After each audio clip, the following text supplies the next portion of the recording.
पूर्व काल में शकुनी नाम का एक असुर था। उसका वृकासुर नाम एक पुत्र था। वृकासुर थोड़ा मंदबुद्धि था। एक बार देवर्षि नारद वृकासुर से कहते हैं, वृकासुर, यदि तुम भगवान महादेव की तपस्या करो तो तुम्हें मनचाहा वर प्राप्त हो सकता है। यदि ऐसा है तो मैं महादेव की तपस्या अवश्य करूंगा देवर्षि नारद। देवर्षि नारद से प्रेरित होकर वृकासुर महादेव की तपस्या में लीन हो जाता है।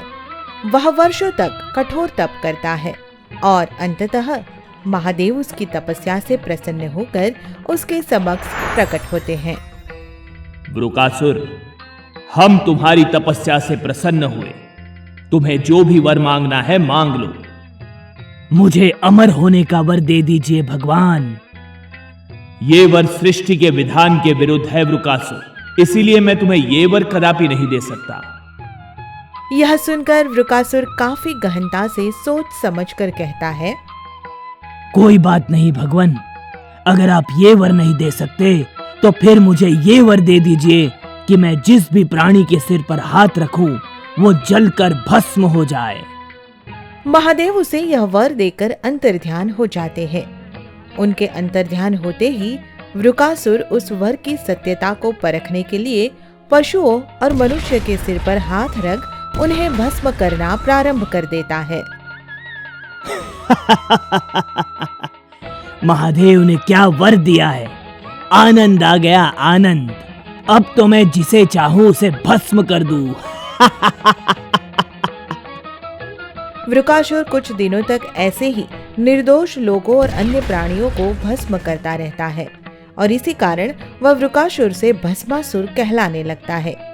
लोग भस्मासुर से भयभीत होकर हाहाकार करने लगते हैं। अरे भागो भागो, भस्मासुर आ रहा है, सबको जलाकर राख कर देगा, इसीलिए भागो भागो। भागो भागो, भस्मासुर के डर से भागते रहो। भस्मासुर धरती लोक का सबसे शक्तिशाली असुर। कुछ दिन बाद भस्मासुर के मन में देवताओं को भस्म करने का विचार आता है। इस धरती पर तो आतंक मचा कर रख दिया, अब क्यों न स्वर्ग जाकर देवताओं को भस्म कर दूं, सबको जलाकर राख कर दूं।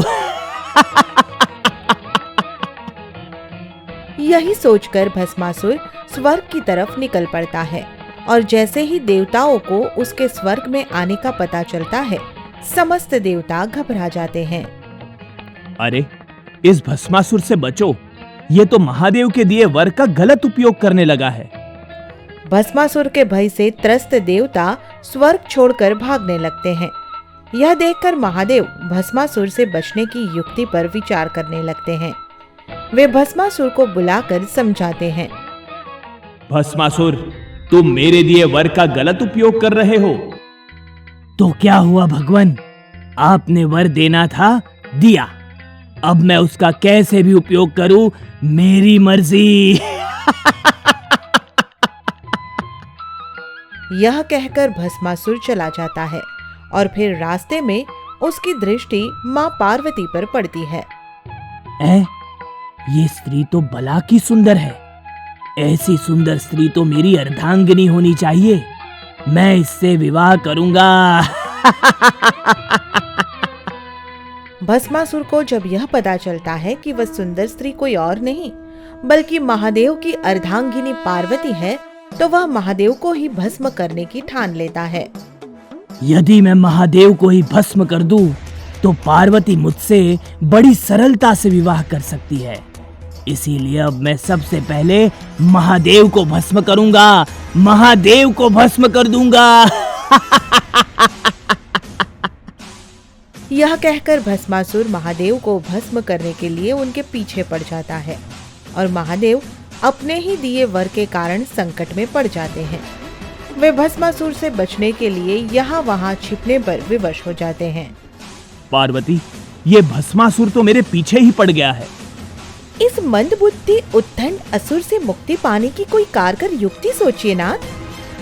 भस्मासुर हाथ धोकर महादेव के पीछे पड़ जाता है और महादेव उसको दिए वर के कारण घोर संकट में पड़ जाते हैं। अंततः एक दिन श्री हरि विष्णु को इस बात का संज्ञान हो जाता है। वे महादेव को इस संकट से उबारने के लिए अविलंब मोहिनी का रूप लेकर भस्मासुर के सामने आ खड़े होते हैं। मोहिनी को देखते ही भस्मासुर सुध-बुध खो बैठता है। कितनी सुंदर नारी है, यदि ये मुझसे विवाह करने को मान जाए तो आनंद आ जाए, आनंद। यही सोचकर भस्मासुर मोहिनी से अपने मन की बात कहता है और मोहिनी उसकी बात सुनकर कहती है, यदि तुम मेरे साथ नृत्य करो तो मैं तुमसे विवाह कर सकती हूँ, किंतु नृत्य ठीक वैसे ही करना है जैसे कि मैं करूँ। ये कौन सी बड़ी बात है, मैं तुम्हारे साथ नृत्य करने को तत्पर हूँ सुंदरी।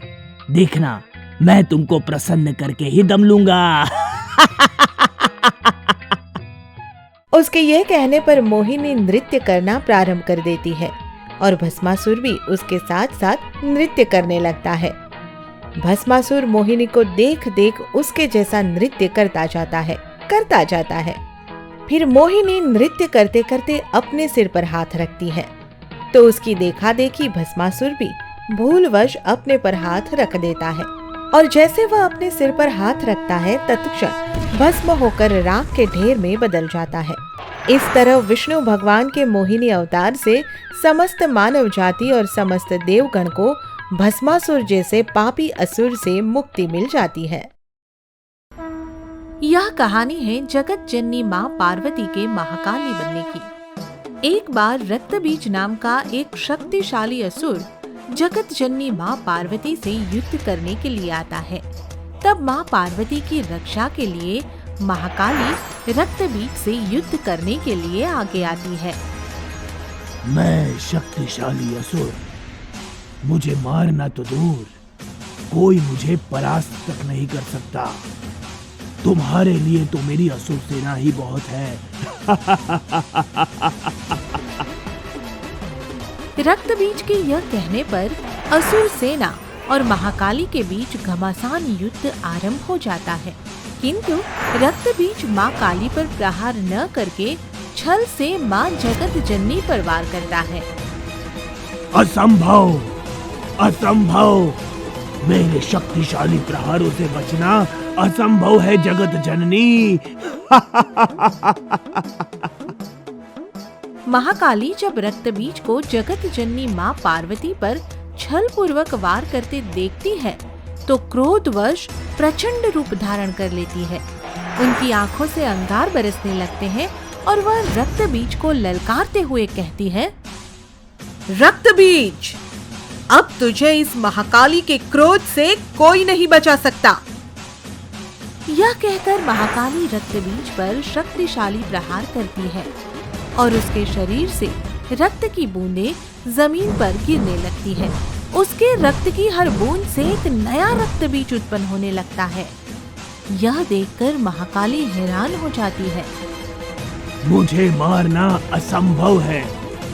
जब तक मेरे शरीर में रक्त की एक बूंद भी शेष रहेगी, मुझे कोई नहीं मार सकता, कोई भी नहीं। भयंकर युद्ध चलता रहता है और रक्तबीज के रक्त की बूंदों से सैकड़ों लाखों रक्तबीज उत्पन्न हो जाते हैं।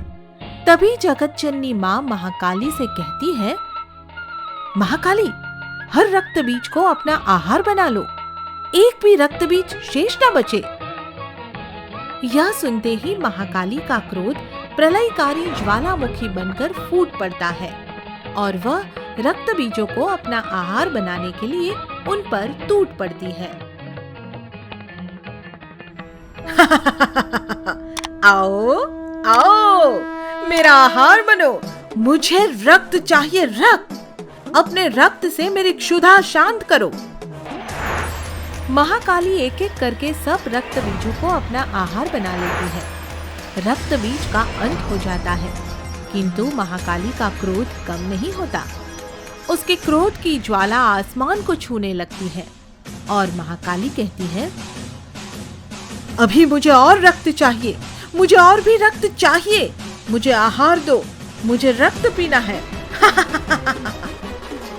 यह कहते हुए रक्त की प्यासी महाकाली देवी देवताओं को अपना आहार बनाने के लिए आगे बढ़ती है।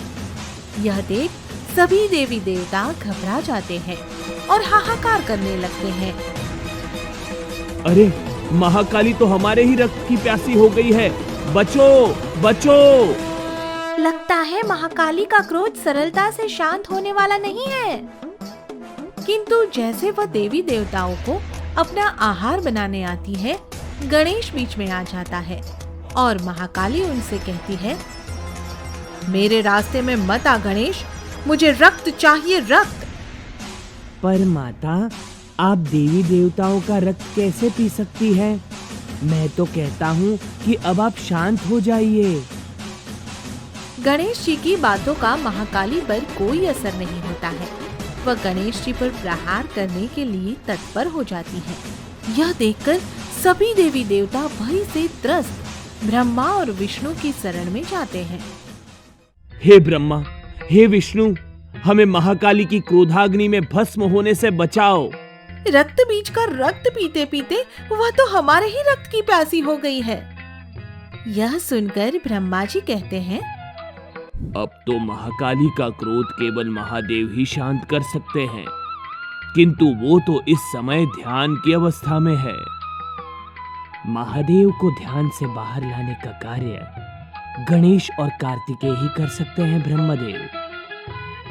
उनके कहने पर गणेश और कार्तिकेय महादेव को ध्यान से बाहर ले आते हैं और महादेव महाकाली को शांत करने के लिए जाते हैं। अब शांत हो जाओ देवी, क्योंकि जिस उद्देश्य के लिए तुमने ये विकराल विनाशक रूप लिया था, वो तो अब पूरा हो चुका है। किंतु महाकाली महादेव की अनदेखी कर अपनी क्रोधाग्नि में निरंतर जलती ही रहती है। तो महादेव उनके मार्ग में सो जाते हैं और तभी अचानक महाकाली उन पर पैर रख देती है। किंतु जैसे ही नीचे देखती है, उनका हृदय चीख उठता है, मुझे क्षमा करना महादेव, यह तो मुझसे बहुत बड़ी भूल हो गई। यह कहते ही महाकाली को वास्तविकता का आभास हो जाता है और उनका क्रोध शांत हो जाता है। उन्हें शांत देख देवी देवताओं में खुशी की लहर दौड़ जाती है और वे सब महाकाली की जय जयकार करने लगते हैं। जय हो महाकाली की, जय हो जगत जननी माँ पार्वती की। कैलाश पर्वत पर माँ पार्वती बैठी है और अपने शरीर से मैल उतारकर उससे एक बच्चे का स्वरूप बनाया और फिर उसमें जान डाल दी। माँ पार्वती ने उस बच्चे का नाम गणेश रखा। माँ पार्वती ने गणेश को अपना पुत्र स्वीकार कर लिया। माँ पार्वती स्नान करने के लिए जा रही है और गणेश को बुलाती है, पुत्र गणेश, मैं स्नान करने के लिए जा रही हूँ। तुम कपाट पर बैठकर मेरे आने की प्रतीक्षा करो और ध्यान रहे कि कोई भी अंदर ना आने पाए। जो आज्ञा माते, आप निश्चिंत रहिए, मैं आपकी इजाजत के बगैर किसी को भी अंदर नहीं आने दूंगा। माँ पार्वती पुत्र गणेश को दरवाजे पर खड़ा करके स्नान करने चले जाती है। गणेश दरवाजे पर पहरा दे रहा है। भोलेनाथ अपने नंदी और सेवकों के साथ आते हैं।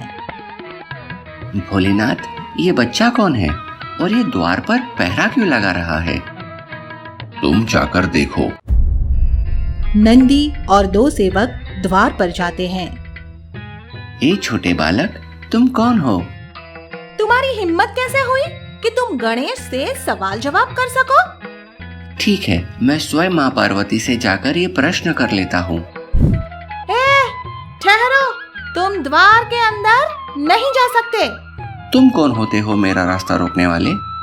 मैं पार्वती पुत्र गणेश हूँ और ये माता का आदेश है कि कोई अंदर ना जाने पाए। पुत्र, अचानक से? चलो अब वापस जाओ। मुझे पागल समझता है क्या मूर्ख लड़के? मैं नहीं जाऊंगा। गणेश अपनी मोटी गदा उठाते हैं और जोर से नंदी को मारते हैं। नंदी को चोट लग जाती है और वह दौड़ता हुआ वापस महादेव के पास जाता है। महादेव, भोलेनाथ, बचाओ बचाओ। महादेव को गुस्सा आ जाता है। उस तुच्छ बालक की इतनी हिम्मत कि तुम पर हाथ उठाए।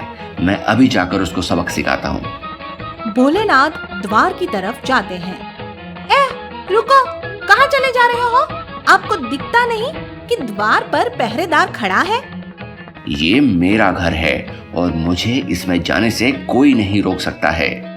जो भी हो, लेकिन आपको मुझसे इजाजत लेनी ही होगी, अन्यथा आप अंदर नहीं जा सकते हो। तुम इतने धूर्त कैसे हो सकते हो? धूर्त तो आप हैं, जो मेरे कहने के बाद भी द्वार में प्रवेश कर रहे हैं। तुम मुझसे बहस कर रहे हो। मैं तुम्हें भस्म कर दूंगा। मैं पार्वती पुत्र गणेश हूँ और मेरा कोई कुछ नहीं बिगाड़ सकता। बालक, द्वार से हट जाओ। मेरी माता का आदेश है कि जब तक वो स्नान करके बाहर ना आ जाए तब तक मैं किसी को भी अंदर न जाने दूं। बालक, सामने से हट जाओ। मैं अपने प्राण त्याग सकता हूँ, लेकिन माँ का आदेश मेरे लिए पत्थर की लकीर है।